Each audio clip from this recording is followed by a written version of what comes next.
Ортопедската клиника Мајчин дом доби нов современ ултразвучен дензитометар, апарат кој ќе помогне во рано откривање и следење на остеопорозата.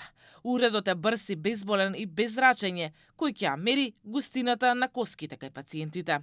Лекарите објаснуваат дека остеопорозата често се развива тивко без симптоми, се додека не дојде до скршеница.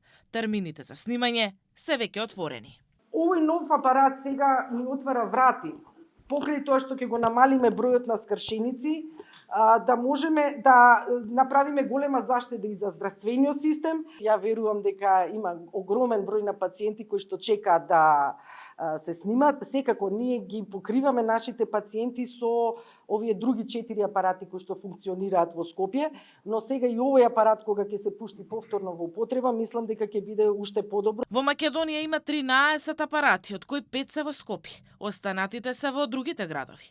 Според доктор Мерџановски, со раната диагностика ќе се намалат листите на чекање за оперативни зафати. Покрај тоа што клиниката за Тоарилуц лекува пациенти оперативно, конзервативно, веќе влеговме и во новата фаза со превенција, каде што ќе направиме, мислам, една нова патека, каде што сите овие пациенти нема да дозволиме да дојдат на оперативен стол. Остеопорозата е растечки глобален здравствен проблем во светот, а скршеници од оваа болест се многу чести и се јавуваат кај 1 од 3 жени и 1 од 5 мажи на возраст над 50 години. Во Македонија се проценува дека има околу 80.000 пациенти со остеопороза. Претежно се жени.